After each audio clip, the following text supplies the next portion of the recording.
नमस्कार, मी श्वेता अंकले. Tarun Bharat news bulletin मध्ये आपल्या सर्वांचे स्वागत. आता पाहूया ठळक घडामोडी. Doctor Manoj Pujar, MD homeopath, classical homeopath, advance German homeopathy clinic, varicose ulcer and diabetic wound care centre.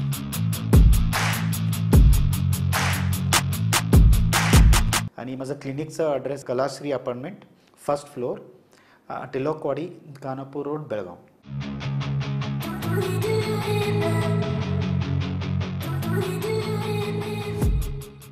बेळगावातील Marathi भाषिकांवर अन्याय होऊ नये आणि त्यांच्या व्यक्ती स्वातंत्र्यावर कोणतीही बाधा येऊ नये याची कर्नाटक सरकारने विशेष काळजी घ्यावी, असे स्पष्ट मत महाराष्ट्र राष्ट्रवादी काँग्रेस शरद पवार गटाचे ज्येष्ठ नेते व महाराष्ट्र राज्याचे माजी मंत्री जयंत पाटील यांनी आज गुरुवार दिनांक 16 ऑक्टोबर रोजी व्यक्त केले. एका खासगी कार्यक्रमानिमित्त जयंत पाटील हे बेळगाव दौऱ्यावर आले असताना त्यांनी पत्रकारांशी संवाद साधला. त्यांनी पुढे सांगितले की महाराष्ट्र सरकारने नेमलेल्या समन्वयक मंत्र्यांनी बेळगावला भेट देऊन येथे राहणाऱ्या मराठी भाषिकांच्या समस्या जाणून घेतल्या पाहिजेत. पुढे ते म्हणाले, सीमा प्रश्न हा आजही तितकाच जिवंत आहे. बेळगावातील प्रश्नांबाबत लवकरच महाराष्ट्राचे मुख्यमंत्री देवेंद्र फडणवीस यांच्याशी चर्चा करणार आहे आणि हे प्रकरण पुन्हा एकदा गंभीरतेने मांडणार आहे. जयंत पाटील यांच्या या वक्तव्यामुळे सीमावादासंदर्भात महाराष्ट्र सरकारची भूमिका अधिक ठामपणे पुढे येण्याची शक्यता आहे. राष्ट्रवादी काँग्रेस शरद पवार गटाचे ज्येष्ठ नेते महाराष्ट्र राज्याचे माजी मंत्री जयंत पाटील आज गुरुवार दिनांक 16 ऑक्टोबर रोजी बेळगावात एका खासगी कार्यक्रमानिमित्त आले असता मध्यवर्ती महाराष्ट्र एकीकरण समितीचे नेते रमाकांत कोंडुस्कर यांनी त्यांची भेट घेऊन सत्कार केला. यावेळी दोघांमध्ये सीमा प्रश्न व मराठी भाषिकांवरील अन्याय याविषयी सविस्तर चर्चा झाली. कोंडुस्कर म्हणाले की सीमा भागात वारंवार मराठी भाषिकांवर अन्याय व अत्याचार होत आहेत. याला आता वाचा फुटली पाहिजे. महाराष्ट्र सरकारने या भागातील मराठी बांधवांच्या पाठीशी ठामपणे उभं राहिलं पाहिजे. त्यावर जयंत पाटील यांनी आश्वासन दिलं की आम्ही तुमच्या सोबत आहोत. या विषयावर केंद्र आणि राज्य सरकारांशी लवकरच बैठक आयोजित करू. त्यांच्याशी चर्चा करून सीमा प्रश्नासंदर्भात लवकरात लवकर ठोस भूमिका घेणार असून हा प्रश्न तडीस नेण्यासाठी प्रयत्न करू, असे त्यांनी स्पष्ट केले. प्रकाशाचा आणि आनंदाचा सण दिवाळी उद्यापासून सुरू होत असून संपूर्ण शहर सज्ज झालं आहे. धनत्रयोदशीच्या पूजनाने दीपोत्सवाची सुरुवात होत आहे. घरोघरी धन्वंतरी पूजन आणि धनसंपत्तीचे पूजन करण्यात येणार आहे. शहरातील बुरुड गल्ली, नरगुंदकर भावे चौक तसेच इतर भागांमध्ये आकाशकंदील आणि पणत्यांची दुकाने गजबजून गेली आहेत. यंदाही विविध प्रकारचे आकर्षक आकाशकंदील बाजारात पाहायला मिळत आहेत. रंगीबेरंगी रोषणाईने संपूर्ण शहर उजळून गेलं आहे.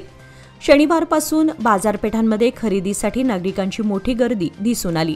विक्रेत्यांना देखील ग्राहकांचा मोठा प्रतिसाद मिळाला. मात्र अधूनमधून होणाऱ्या पावसामुळे काहीशी अडचण झाली असून विक्रेत्यांनी आता वरुण राजा पावसाला थांबव अशी विनंती करत दिवाळी शांततेत आणि आनंदात पार पडावी अशी आशा व्यक्त केली आहे. आजपासून सुरू होणाऱ्या या प्रकाश पर्वामुळे बेळगाव शहराचा कोपरानकोपरा उजळून निघाला आहे. गेल्या काही महिन्यांपासून ग्रामपंचायत कर्मचाऱ्यांवर होणाऱ्या हल्ल्यांमुळे जिल्ह्यातील कर्मचारी वर्गात भीतीचं वातावरण पसरलं आहे. यरकट्टी, बेळगाव तालुक्यातील आंबेवाडी आणि चिकोडी तालुक्यातील अलीकडील जीवघेण्या हल्ल्यांच्या पार्श्वभूमीवर ग्रामपंचायत कर्मचारी संघटनेच्या वतीने आज गुरुवारी जिल्हाधिकाऱ्यांना निवेदन देण्यात आले. या निवेदनात ग्रामपंचायतीमध्ये कार्यरत असलेल्या सरकारी कर्मचाऱ्यांना तातडीने योग्य संरक्षण पुरवावे आणि हल्लेखोरांवर कठोर कारवाई करावी अशी मागणी करण्यात आली. तसेच अशा घटनांना आळा बसावा यासाठी कायदा अंमलात आणण्याची मागणी देखील यावेळी करण्यात आली. कर्मचाऱ्यांनी स्पष्ट सांगितले की सरकारी कर्तव्य बजावत असताना होणारे हल्ले न सहन करण्याजोगे असून जर वेळेवर संरक्षण मिळाले नाही तर भविष्यात मोठे आंदोलन करण्यात येईल असा इशाराही त्यांनी दिला.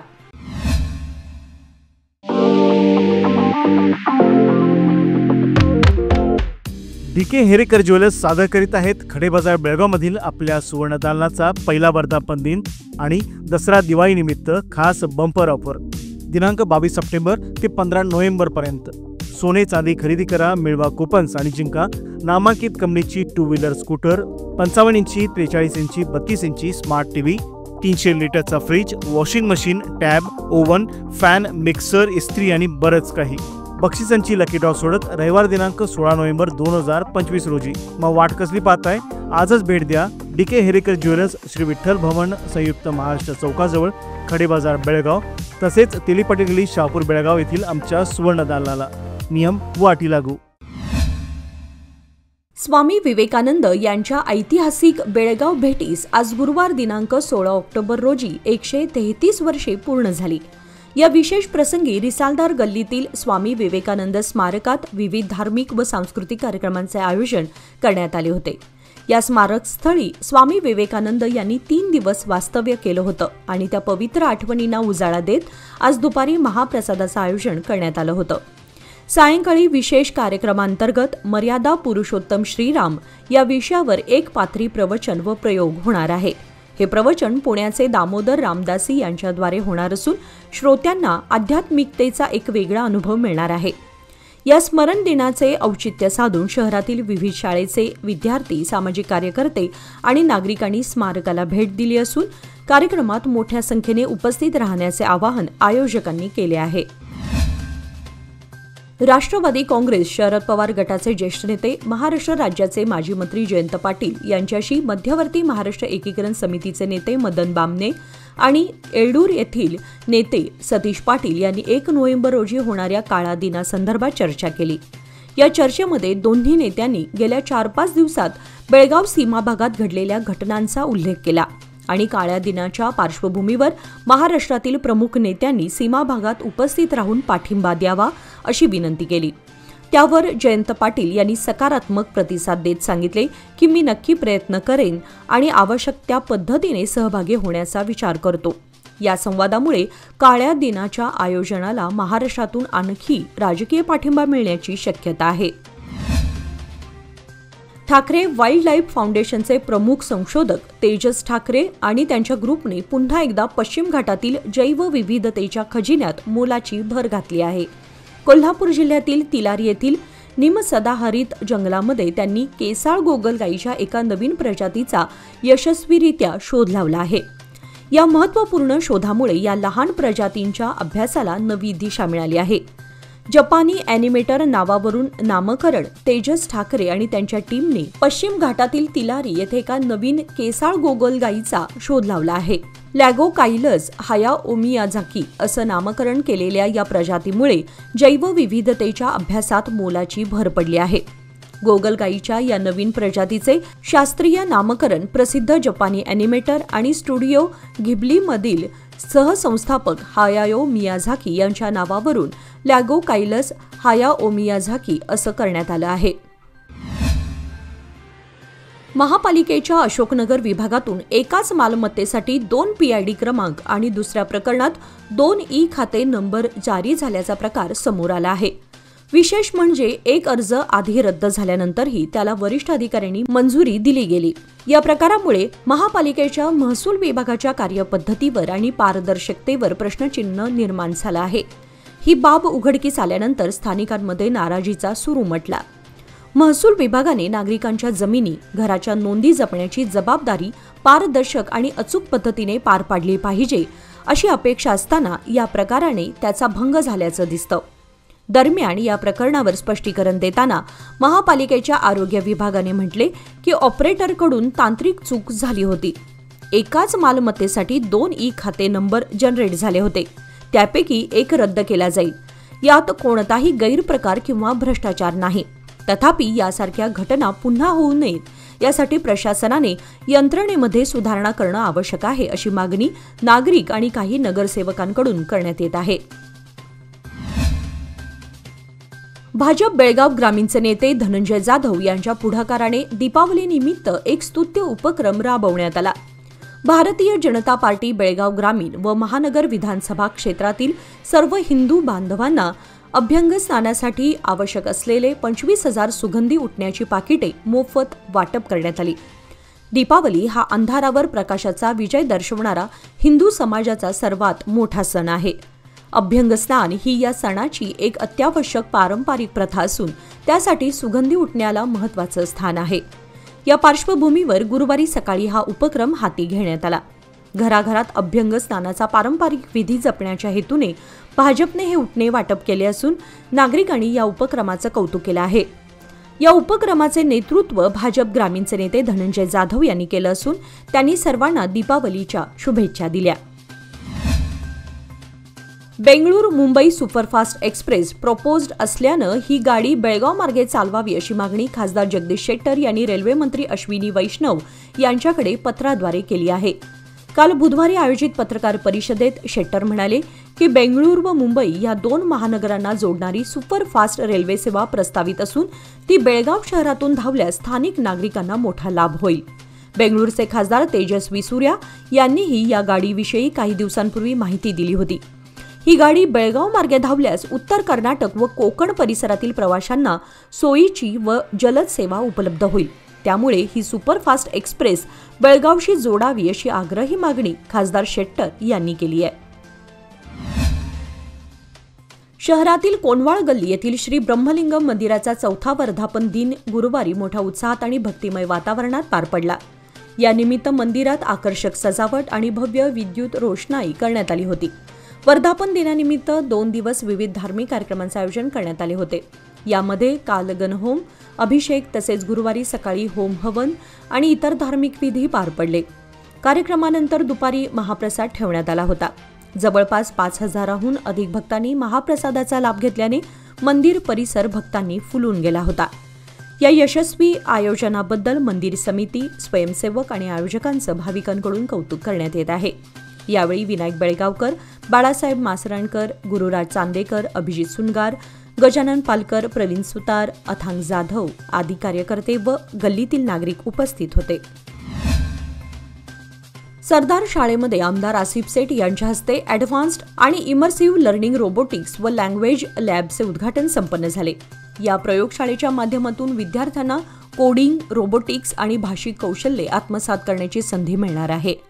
या उपक्रमाचा उद्देश पारंपरिक शिक्षणाच्या पलीकडे जाऊन विद्यार्थ्यांना भविष्यकालीन तंत्रज्ञानासोबत सुसंगत बनवणे हा आहे.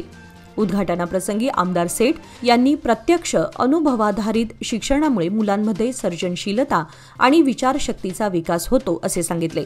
हा उपक्रम त्यांच्या शिक्षण समृद्धीच्या व्यापक दृष्टिकोनाचा भाग असल्याचं त्यांनी नमूद केलं. शाळा प्रशासन, शिक्षक व पालकांनी या उपक्रमाचं स्वागत करत याला शैक्षणिक क्षेत्रातील मैलाचा दगड असं वर्णन केलं. ही लॅब बेळगाव उत्तर मतदारसंघातील विद्यार्थ्यांसाठी भविष्यासाठी सज्ज होण्याचं एक प्रभावी साधन ठरणार आहे.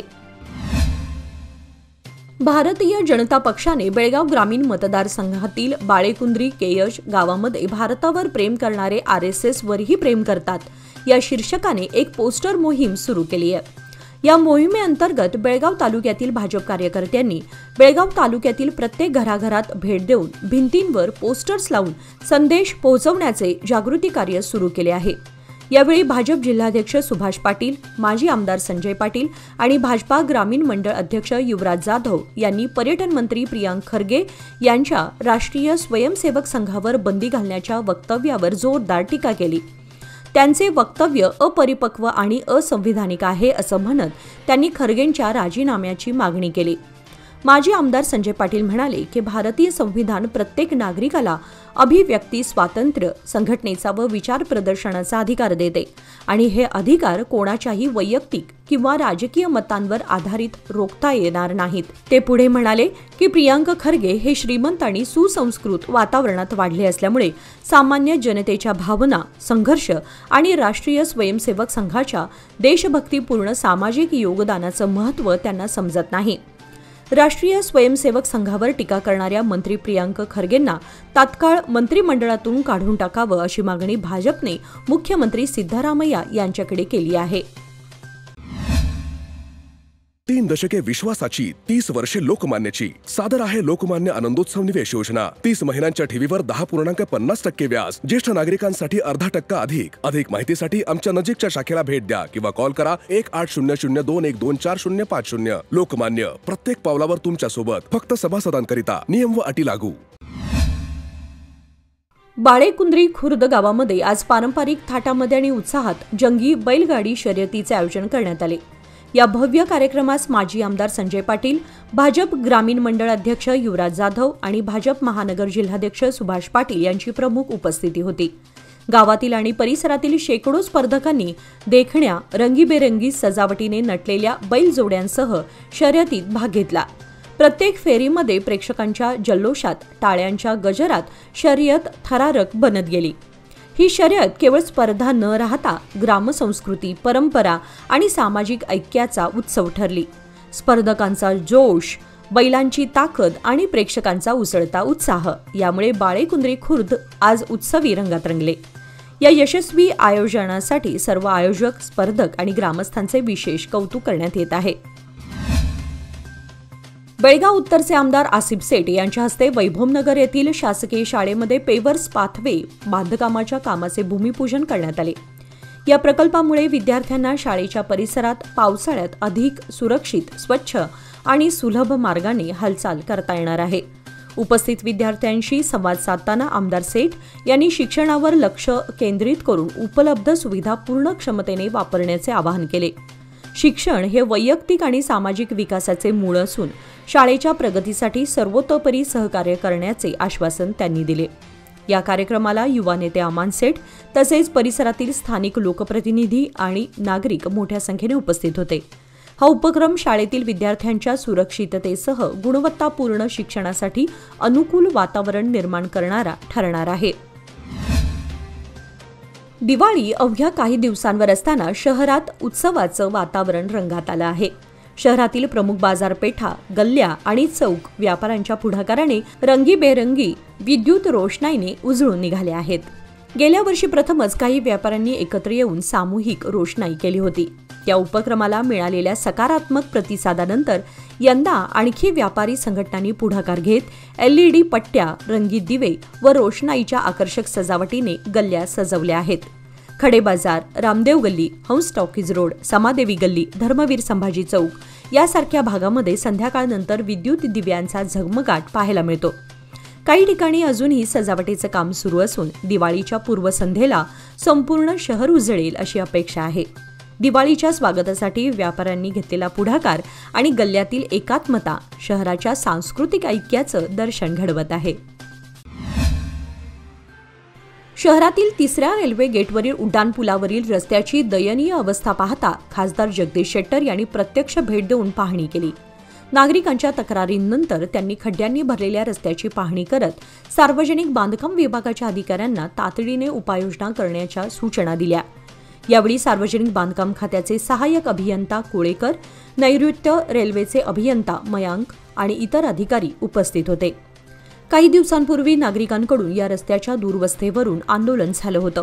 त्यानंतर कामासाठी निविदा प्रक्रियाही सुरू करण्यात आल्याचं अधिकाऱ्यांनी सांगितलं.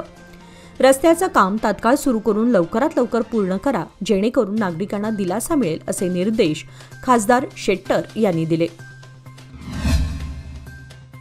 सोनोली गावामध्ये घराचं रंगकाम करत असताना विद्युत भारित तारेचा स्पर्श झाल्याने एका युवकाचा मृत्यू झाल्याची दुर्दैवी घटना घडली. मिलिंद प्रभाकर पाटील व 29 राहणार गणपत गल्ली, सोनोली असं मयत युवकाचं नाव आहे. मिलिंद हे पेंटरचे काम करत असून मंगळवारी राजेश झंगरूचे यांच्या घरावर स्लॅबवर उभा राहून रंगकाम करत होता. याचवेळी घरासमोरून गेलेल्या विद्युत तारेचा अपघाताने स्पर्श झाल्याने तो गंभीर जखमी झाला. तात्काळ त्याला उपचारासाठी सिव्हिल हॉस्पिटलकडे घेऊन जात असताना वाटेतच त्याने प्राण सोडले. या घटनेची माहिती उशिरा मिळाल्याने बुधवारी उशिरा पोलिसात नोंद करण्यात आली. मिलिंदच्या पश्चात आई, वडील, भाऊ, आजी, आत्या असा परिवार आहे. या दुर्घटनेमुळे गावात हळहळ व्यक्त केली जात आहे. रविवारी शहरात झालेल्या राष्ट्रीय स्वयंसेवक संघाच्या पथसंचलनात भाग घेतल्याने कॅम्पमधील एका नामवंत हायस्कूलमध्ये 5वीच्या वर्गात शिकणाऱ्या विद्यार्थ्याला वर्गाबाहेर उभा करून शिक्षा देण्यात आली. याचा भाजप महिला मोर्चा कर्नाटक यांच्यातर्फे निषेध व्यक्त करण्यात आला. बेळगावमध्ये संतापाची लाट उठली होती. कॅम्प येथील नावाजलेल्या एका शाळेमध्ये सोमवारी शिक्षिकेने सदर विद्यार्थ्याचा फेसबुकवरील व्हिडिओ आणि ड्रेस घातलेला गणवेश फोटो वर्गात दाखवून त्या मुलाचा अपमान केला होता. तसेच वारंवार वर्गाबाहेर उभे करून अपमानास्पद वागणूक दिली होती. त्यामुळे त्या मुलाने सायंकाळी घरी गेल्यावर ही घटना आपल्या पालकांना सांगितली. रविवार हा सार्वजनिक सुट्टीचा दिवस असल्यामुळे पालकांनी कोणता निर्णय घ्यावा हा त्यांचा वैयक्तिक प्रश्न असतो. पण या शिक्षकांनी संपूर्ण वर्गात त्या मुलाचा फोटो आणि व्हिडिओ दाखवणं याच्यामुळे खळबळ माजली। त्यामुळे इतर विद्यार्थ्यांवर सुद्धा याचा परिणाम झाला आहे। विद्यार्थ्यांमध्ये भीतीचं वातावरण निर्माण झालं होतं। यासंबंधी गुरुवारी बेळगावातील ह्युमन राईट्सच्या संघटनेच्या वतीने तसेच राष्ट्रीय स्वयंसेवक संघाच्या वतीने शाळेला भेट देऊन याबाबत विचारणा केली असता त्या शिक्षिकेने माफी मागितली। दरम्यान सर्वच घटनेची गंभीरता लक्षात घेऊन शाळा परिसरात पोलीस व्यवस्था चोख ठेवण्यात आली होती, तसेच पोलीस बंदोबस्त वाढवण्यात आला होता। सिरियल उद्योजक आणि कुचे सहसंस्थापक मयंक बिदावतका यांनी स्थापन केलेल्या बिलियन हार्ट्स सॉफ्टवेअर टेक्नॉलॉजीजने ऑक्टोबर 2025 मध्ये पिक्सी हे जगातील पहिले AI सक्षम mutual photo sharing app launch केल्याची घोषणा केली आहे। गिव्ह टू गेट या अभिनव संकल्पनेवर आधारित या ॲपमध्ये वापरकर्त्यांना त्यांच्या मित्रांकडून फोटो मिळवण्यासाठी स्वतःचे फोटो शेअर करावे लागतात। फक्त एकदाच परस्पर मान्यता दिल्यानंतर कोणताही मॅन्युअल प्रयत्न न करता फोटो शेअरिंगची प्रक्रिया सुरू होते। पिक्सी AIच्या मदतीने गॅलरी स्कॅन करून मित्र ओळखते आणि वैयक्तिकृत आमंत्रण पाठवते, जसे की माझ्याकडे तुमचे 75 फोटो आहेत। हे app end to end encryption वापरते आणि फोटो केवळ वापरकर्त्याच्या डिव्हाइसवरच ठेवले जातात, ज्यामुळे गोपनीयतेला सर्वोच्च प्राधान्य दिलं गेलं आहे। जुलैमधील सॉफ्ट लॉन्चनंतर पिक्सीने 27 देशातील 160 शहरांमध्ये उपस्थिती नोंदवली असून आतापर्यंत 1.5 लाखाहून अधिक फोटो एक्सचेंज करण्यात आले आहेत। कर्नाटक शासनाने मोठा निर्णय घेत 10वी परीक्षेतील उत्तीर्णतेसाठीची गुणमर्यादा 35% थेट 33% आणि 12वी परीक्षेसाठी 30% खाली आणली आहे। हा निर्णय घेण्यात आल्याचं शिक्षण खात्याच्या अधिकाऱ्यांनी जाहीर केलं असून त्यामागचे कारण म्हणजे उत्तीर्ण होणाऱ्या विद्यार्थ्यांचा टक्का वाढवणे व CBSE, ICSE सारख्या इतर मंडळांशी सुसंगता राखणे। अधिकाऱ्यांचे म्हणणे आहे की हा निर्णय विद्यार्थी हिताचा आहे। सर्व शालेय मंडळांमध्ये एक समान निकष निर्माण व्हावेत यासाठी ही सुधारणा आवश्यक होती, असं अधिकाऱ्यांनी स्पष्ट केलं। भारत विकास परिषदेच्या वतीने आंतरशालेय भारत को जानो प्रश्नमंजुषा स्पर्धा GGC सभागृहामध्ये अपूर्व उत्साहात पार पडली। निवृत्त नौसेना लेफ्टनंट शिवानंद शानभाग विशेष सेवा मेडल व विनोद देशपांडे यांची प्रमुख अतिथी म्हणून उपस्थिती होती। मान्यवरांच्या हस्ते भारतमाता व स्वामी विवेकानंद यांच्या प्रतिमांचे पूजन करून दीपप्रज्वलन करण्यात आले। स्पर्धेमध्ये कनिष्ठ गटामध्ये प्रथम क्रमांक संत मीरा स्कूल गणेशपूर, द्वितीय क्रमांक संत मीरा स्कूल अनगोळ, तृतीय क्रमांक GG चिटणीस स्कूल, विशेष पारितोषिके KLS स्कूल आणि मुक्तांगण विद्यालय यांनी पटकावली। वरिष्ठ गटामध्ये प्रथम क्रमांक भरतेश इंग्रजी माध्यम स्कूल, द्वितीय क्रमांक संत मीरा हायस्कूल अनगोळ, तृतीय क्रमांक ज्योती सेंट्रल स्कूल, विशेष पारितोषिके GG चिटणीस स्कूल व बालिका आदर्श विद्यालय यांनी प्राप्त केली। दोन्ही गटातील प्रथम क्रमांक प्राप्त संघांची 26 ऑक्टोबर रोजी रायचूर येथे होणाऱ्या प्रांतस्तरीय स्पर्धेसाठी निवड झाली। या कार्यक्रमास डॉक्टर JG नाईक, प्राचार्य VN जोशी, विनायक घोडेकर, DY पाटील, पांडुरंग नायक, भारत विकास परिषदेचे सदस्य, शिक्षक वर्ग व विद्यार्थी उपस्थित होते। अलीकडे एका कार्यक्रमामध्ये कनेरी मठाचे अदृश्य काळसिद्धेश्वर स्वामीजी यांनी बसव संस्कृती अभियान आणि लिंगायत मठाधीशांबद्दल अपमानास्पद व धार्मिक भावना दुखावणारे वक्तव्य केले होते। त्यामुळे तीव्र प्रतिक्रिया उमटल्या असून निषेध आंदोलन सुरू झाले आहे। या पार्श्वभूमीवर प्रशासनाने खबरदारीचा उपाय म्हणून स्वामीजींना 14 डिसेंबरपर्यंत म्हणजे 2 महिने विजयपूर जिल्ह्यात प्रवेश करण्यास बंदी घातली आहे। या पार्श्वभूमीवर बसवन बागेवाडीमध्ये समर्थ सद्गुरू सिद्धरामेश्वर महाराज यांच्या पुण्यतिथी कार्यक्रमात सहभागी होण्यासाठी स्वामीजी येणार असल्याची माहिती मिळाली होती। त्यांच्या उपस्थितीमुळे कार्यक्रमात गोंधळ होण्याची आणि कायदा व सुव्यवस्थेचा प्रश्न निर्माण होण्याची शक्यता लक्षात घेता पोलीस खात्याच्या शिफारशीनुसार जिल्हाधिकारी डॉक्टर आनंद के यांनी कन्हेरी स्वामीजींना 14 डिसेंबरपर्यंत बसवन बागेवाडी आणि विजयपूर जिल्ह्यात प्रवेशास बंदी घालणारा आदेश जारी केला आहे। याचबरोबर आजचे बातमीपत्र इथे संपले। अधिक माहिती आणि ताज्या घडामोडींसाठी पाहत रहा तरुण भारत न्यूज चॅनल। तसेच आमच्या चॅनलला लाईक, शेअर आणि सबस्क्राईब करायला विसरू नका आणि विश्वासार्ह बातम्यांसाठी दररोज वाचा दैनिक तरुण भारत। धन्यवाद।